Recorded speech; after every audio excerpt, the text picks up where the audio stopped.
Welcome students. 69 BPSC prelims का series हमारा चल रहा है और इसके आज के सेशन में हम लोग इंडियन पॉलिटी और इंडियन कॉन्स्टिट्यूशन को जारी रखेंगे और ये हमारा इंडियन पॉलिटी इंडियन कॉन्स्टिट्यूशन का पार्ट 6 है।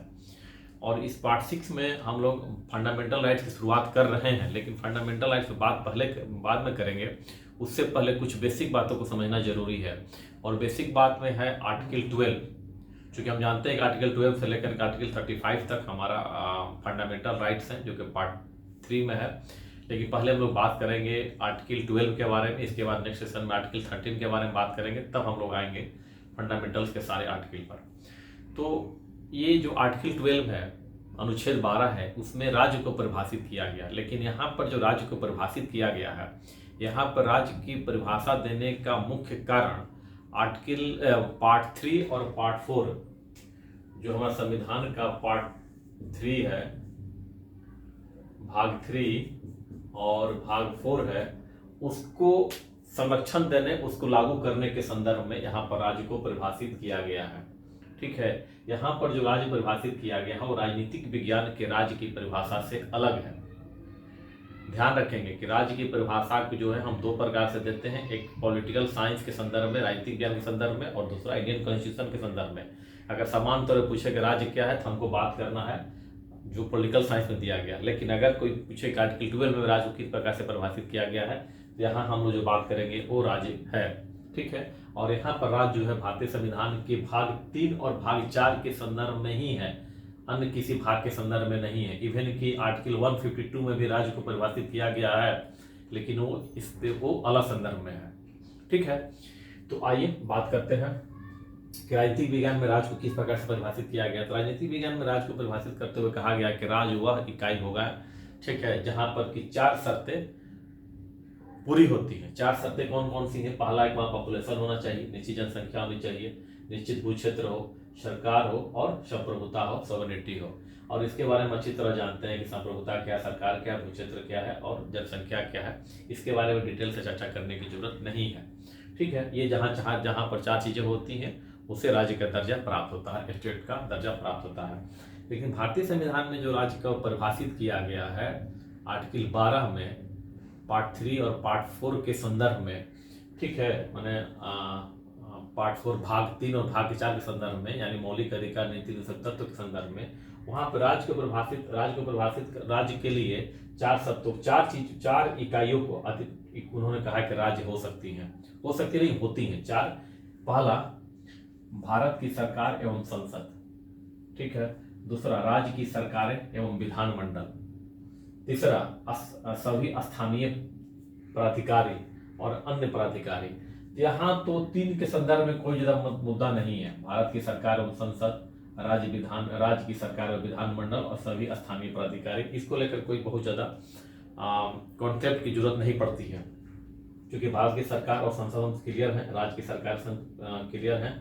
सभी स्थानीय प्राधिकारी, जैसे कि जो हमारे 73-74 में जो अमेंडमेंट किया गया है, ठीक है, और जो हमारे यहाँ लोकल बॉडीज को लागू किया गया है, वो सब के सब क्या है? सभी स्थानीय प्राधिकारी है। इसके अलावा ग्राम पंचायत, नगर पालिका, नगर निगम है। इसके अलावा माइनिंग सेटलमेंट बोर्ड और माइनिंग सेटलमेंट बोर्ड जो होते हैं, इसके अलावा अन्य संस्थाओं को भी, अन्य अथॉरिटी को भी इसमें शामिल किया गया है स्थानीय प्राधिकारी में। लेकिन आपके लिए, प्रीलिम्स के लिए आपको ध्यान में रखना जरूरी है, इसको आप बीपीएससी के लिए हल्के में नहीं लेंगे। जिस प्रकार से बीपीएससी ने क्वेश्चन को अपने आप को अपग्रेड किया है, उसको आप इसको ध्यान में देकर जाने। चूंकि यूपीपीसीएस में और एमपीपीसीएस में से क्वेश्चन आते हैं, बीपीएससी में नहीं आए, इसका मतलब ये नहीं है कि आपको 69th में नहीं आएगा। इसीलिए आपको हल्के में इसको नहीं लेंगे, क्योंकि यूपीपीसीएस और एमपीपीसीएस में परीक्षा में इससे प्रश्न आए हुए हैं, यूपीएससी में तो आते ही हैं। तो क्या हो जाएगा? ग्राम पंचायत, नगर पालिका, नगर निगम।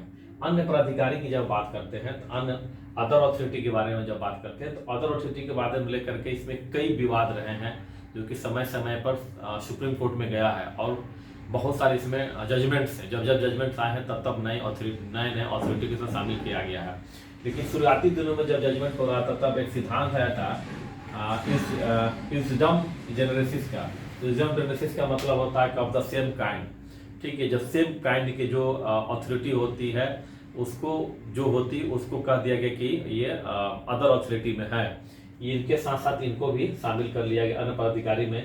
और इनके साथ जो ऑफ द सेम काइंड थे उसको दे करके सुप्रीम कोर्ट ने कई जो निकायों को कहा कि ये जो है अदर बॉडी में है या अदर बॉडी में नहीं, यानी कि स्टेट है या स्टेट नहीं है, दिशा में जाने की जरूरत नहीं है। इसी प्रकार से सोवरेनिटी स्टेट के लिए महत्वपूर्ण होता है, लेकिन शुरुआती जजमेंट में सुप्रीम कोर्ट ने कहा कि स्टेट के लिए यानी अदर बॉडी के लिए, अदर बॉडी है उसको स्टेट का दर्जा चाहिए तो उसके लिए सोवरेनिटी होना जरूरी है, लेकिन बाद में इसको भी सरकार ने कंपल्सरी नहीं माना। तो बहुत सारे डिसीजन के बाद ठीक है सुप्रीम कोर्ट ने 6 शर्तों को ध्यान में रख करके 6 कंडीशन निर्धारित किए हैं और कहा है कि जहां पर ये 6 कंडीशन फुलफिल होंगी वहीं पर ठीक है वो सारे की सारे अथॉरिटी जो क्या हो जाएंगी वो स्टेट होंगी। तो 6 कंडीशन के बारे में डिटेल में हमें करने की जरूरत नहीं है, ठीक है। वे सभी पदाधिकारी जो भारतीय भू क्षेत्र में अवस्थित हों तथा भारतीय सरकार के विधि, उपविधि तथा संशोधन के नियंत्रणाधीन हो, वो क्या होती हैं, वो सारी की सारी स्टेट होती हैं और इसके साथ वो 6 शर्तों को पूरा करती हो।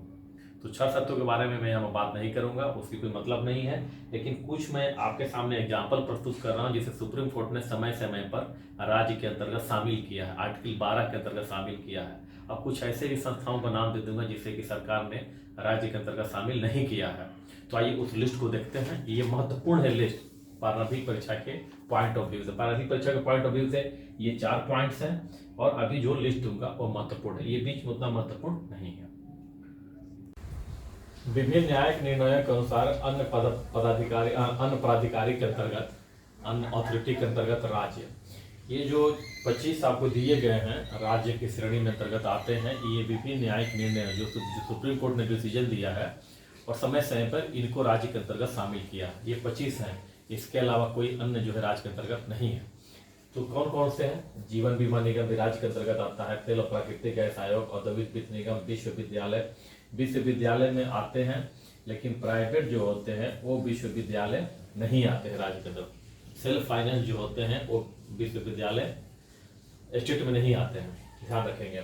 International airport authority, Uttar Pradesh राज्य भंडार निगम, भारतीय सांख्यिकी संगठन, भारतीय कृषि अनुसंधान परिषद, FCI, food corporation of India, steel authority of India limited, central Indian water transport corporation, राष्ट्रपति भी स्टेट के अंतर्गत आते हैं। इसलिए क्योंकि हमने बोला कि स्टेट के बारे में कि ये भाग 3 और भाग 4 के लिए, भाग 3 में हमने आपको ध्यान होगा, भाग 3 में मौलिक अधिकार है, भाग 4 में 3 तत्व है और संविधान के अनुच्छेद 359 आर्टिकल के अंतर्गत राष्ट्रपति जो होता है आपातकाल के दौरान अनुच्छेद 20 और 21 को छोड़ करके बाकी सबको निलंबित कर सकता है, मौलिक अधिकार को। तो जो मौलिक अधिकार को निलंबित कर सकता है तो भाग 3 से जुड़ गई है, ठीक है। तो इसीलिए राष्ट्रपति भी आता है अनुच्छेद 359 के अंतर्गत। इसके बाद मुख्य न्यायाधीश चूंकि न्यायालय के अंतर्गत कई प्रकार की भर्तियां की जाती है, उनको नियुक्ति पत्र वितरित किया जाता है, उनके हस्ताक्षर से होता है।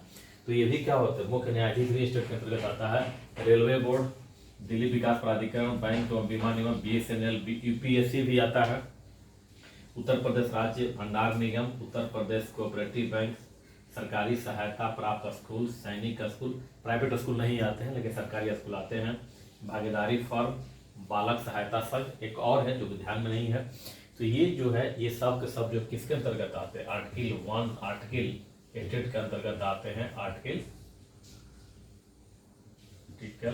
12 के अंतर्गत, ठीक है। ये हो गए राज्य के अंतर्गत। अब मुख्य न्यायाधीश तो है स्टेट के अंतर्गत लेकिन न्यायालय नहीं आते हैं, तो ये नहीं, लेकिन आपको सिर्फ ध्यान में रखना है कि स्टेट के अंतर्गत ये 25 जो लिस्ट है इसको ध्यान रखना होगा। इसे प्रश्न UPSC में, UPPCS में, MPPCS में बहुत रहते हैं।